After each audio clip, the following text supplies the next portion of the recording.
and they see you not only on the tube and playing this remarkable character, but they conceptualize the fact that this is in the future, and you're up in space, in the stars. You're a black woman who's accomplishing a Starfleet officer. These obviously aren't his exact words, but he was just basically saying you embody the dream, and you capture the imaginations of all the young people in your audience. And I just wanted to congratulate you, thank you for this great milestone achievement. Whether you're aware of it or not,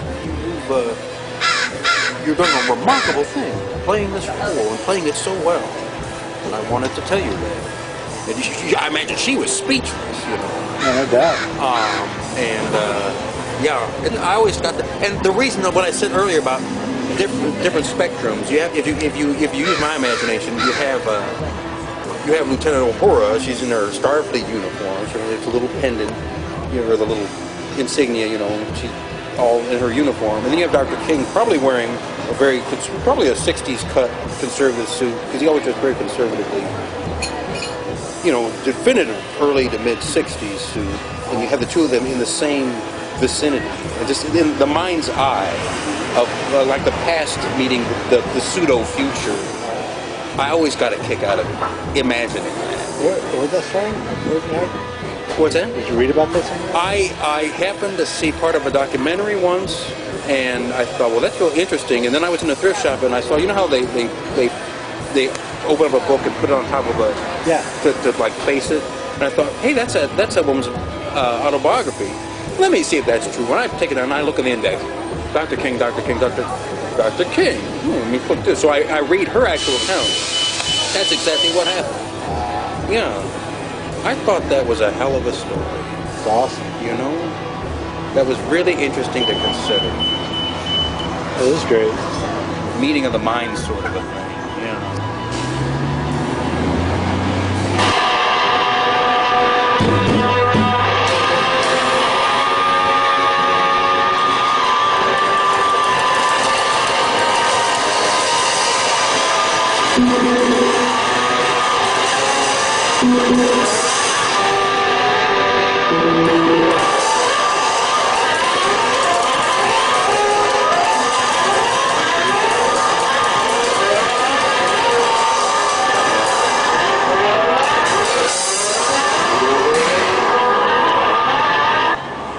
Yeah, and then you figure, now mind you, I don't remember exactly what year that was, but they were his last days, you know, because he was shot in '68, right? And so he was very near the end of his earthly volition, let's say.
I don't get to the theaters too much anymore. There's always the whole thing about popcorn. The popcorn, for instance. we probably talked about this, and this is so insignificant, but geez. You keep asking about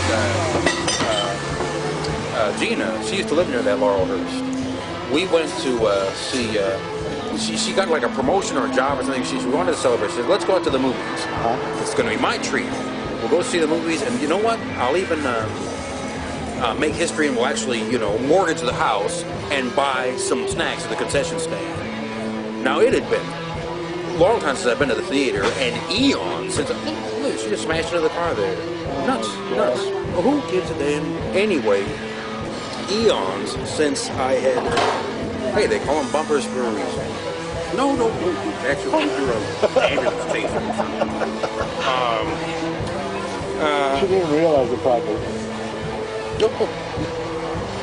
Well, yeah, ignorance is bliss, I suppose. Eons since I'd actually bought anything from the snack bar because it's so expensive. But we thought,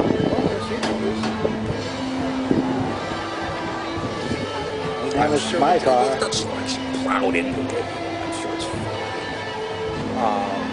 Just go there and pretend like it's my car. What the hell are you doing? So anyways. No, that's terrible. That's terrible. Well, anyway, yeah. So I was thinking, wow, we're gonna go to the movies. We're gonna get a bag of popcorn or the tub of popcorn there, yeah, and that's gonna be really good. Now, let me preface this by saying I am aware that they have not put real butter on popcorn since the Great Depression. I am aware that they use that yellow, glow-in-the-dark, toxic waste sludge stuff, which, over the past few decades, if you have enough of it, because it's a butter substitute, it is a surrogate, you kind of acquire a taste for it too. So, okay, I know that's what it's going to be. Fine, we'll pack it on there, and we get in there. You know what it is to have your palate set for something. And the movie's going to start, and and we got the large, eating that popcorn, and the popcorn was hot, and it was damp, and it was sticky, but it tasted like nothing, like just nothing. What the hell is this? So we go back out, and she actually, I was so angry I didn't even care. She actually asked the fella, "Hey, what is this topping? What are you putting on this popcorn?" I've lived too long. Partially hydrogenated soybean oil. Now, just to give you an example, if you were to go into my house and go into the baking cupboard and pull out a can of Crisco oil, the white, the shortening, take a scoop of that, put it on the stove, melt it down, liquefy it, that's what you've got. That's what they're putting on the popcorn. Why not just sprinkle hot water on it,